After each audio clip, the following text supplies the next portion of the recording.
primeira semana de fevereiro, conforme a professora Aline colocou, né, que vão iniciar as aulas lá da Unisanta. E o objetivo que a gente vai ter que cumprir nessa segunda etapa é exatamente aquilo que nós, que é o objetivo final, na terceira etapa, que é o objetivo final desse trabalho, né?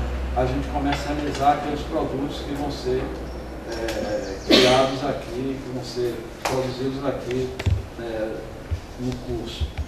Então, eu queria agradecer aquelas pessoas de vocês que acreditaram, né, nessa proposta, que desde o primeiro momento que estão envolvidas, houve aquele tempo assim, que muita gente desistiria, entendendo? Mas todo mundo foi firme e isso foi fundamental, tanto para nós, do Arte Ludic, como para antes, e principalmente para as empresas, para a empresa, para a Anglo América, a continuidade desse processo.